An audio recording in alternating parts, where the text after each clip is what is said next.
As I set out on my solo camping trip deep into the heart of the forest, I couldn't help but feel a sense of excitement mixed with unease. The sun dipped below the horizon, casting eerie shadows among the towering trees, as if nature itself knew what awaited me. The day had been long, and I was exhausted from hiking miles into the wilderness. The dense canopy above blocked out most of the fading daylight, and I fumbled to set up my tent in the dimming twilight. As I crawled inside, the forest seemed to come alive with strange sounds, rustling leaves, distant hoots of owls, and the eerie chorus of unseen creatures. I tried to shrug off my unease, chalking it up to a vivid imagination, but a growing sense of isolation gnawed at me. I lit my lantern and began to prepare a simple meal, but the forest around me seemed to close in. Shadows danced menacingly just beyond the reach of my lantern's glow. The night settled in with a thick, suffocating darkness. I zipped up my tent, hoping to shut out the oppressive atmosphere. Just as I was starting to drift off to sleep, I heard it, a faint rhythmic tapping on the tent's fabric. My heart raced, and I strained my ears to listen. It was as if someone or something was tapping their fingers lightly against the tent. "Hello? Is anyone out there?" I called out, my voice quivering. The tapping ceased momentarily, only to return with an eerie persistence. Panic washed over me as I clutched my flashlight tightly. Summoning all my courage, I unzipped the tent and shined the light into the darkness. Nothing. There was no one there. But the tapping continued, now seemingly louder and more impatient. It wasn't coming from any specific direction. It surrounded me, like a sinister symphony of unseen hands. Terrified, I crawled back into my tent, my mind racing with possibilities. Was this some twisted game played by fellow campers? Or had I stumbled upon something far more sinister in these woods? The tapping continued for what felt like hours, each tap echoing through my mind, driving me to the brink of madness. When dawn finally broke, the tapping ceased, leaving me shaken and sleep-deprived. I decided to abandon my campsite and head deeper into the forest, hoping to find a safer spot. As I hiked through the dense undergrowth, the forest seemed to close in on me. The trees growing taller and more twisted, their branches gnarled and reaching out like skeletal fingers. I stumbled upon a small clearing with a dilapidated cabin at its center. It looked abandoned and in disrepair, but it was shelter from whatever malevolent force haunted the woods. I cautiously approached the cabin, my heart pounding in my chest. The door creaked open with a spine-chilling screech, revealing a dim interior covered in a thick layer of dust and cobwebs. Inside, I discovered old, faded photographs of people who had once lived here, their faces etched with sorrow.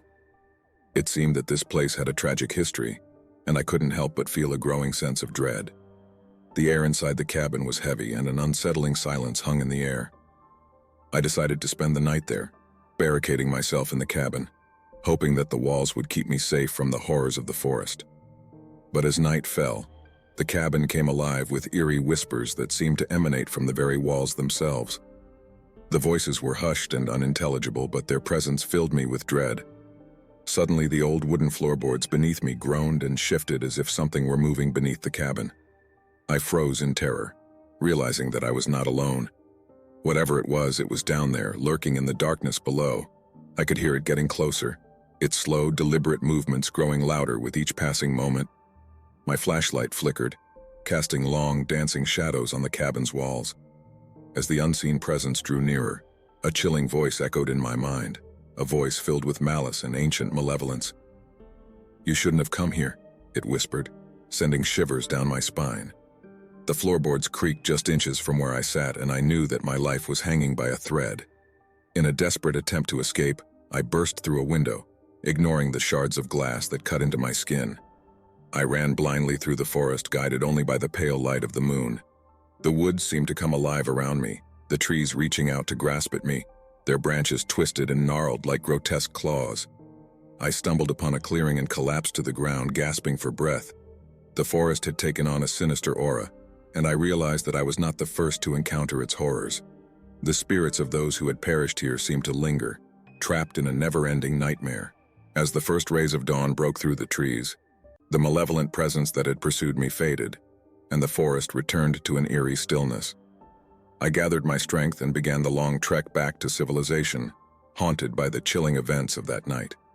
To this day, I cannot forget the horrors I encountered in those woods, and I warn anyone who dares to venture there, beware the tapping in the night. For something sinister lurks in the heart of the forest, something that preys on the souls of those who dare to enter its domain.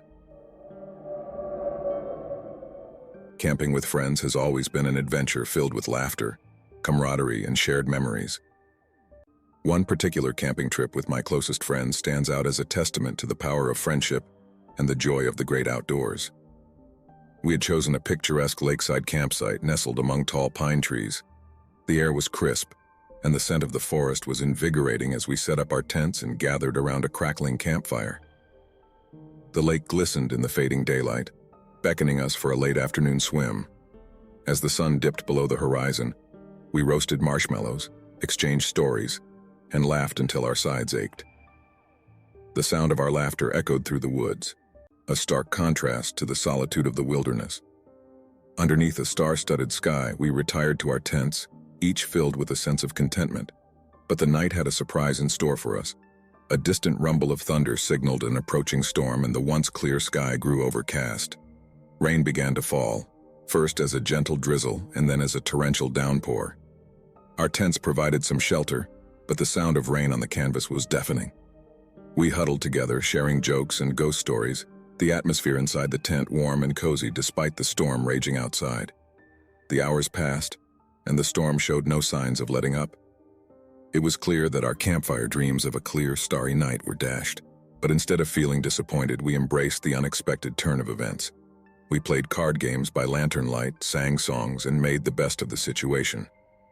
Sometime during the night, the rain subsided, leaving behind a damp and muddy campsite. We emerged from our tents, the ground squishing beneath our feet, and gazed up at the now clear sky, a breathtaking tapestry of stars. We decided to venture down to the lake, despite the mud and puddles. The water was refreshingly cool, and we floated on our backs, gazing up at the heavens. It felt like we were suspended between two worlds, the earthly one filled with mud and laughter, and the celestial one above, serene and timeless. As the first light of dawn painted the sky in soft pastel hues, we returned to our campsite, tired but content. The storm had tested our resolve, but it had also brought us closer together. We cooked a hearty breakfast over the campfire, the scent of coffee and bacon wafting through the morning air. With the rising sun, we packed up our wet tents and gear, a chorus of groans and laughter accompanying each soggy step. Despite the challenges, that camping trip with friends became one of our most cherished memories, a testament to the resilience of friendship and the beauty of embracing the unexpected.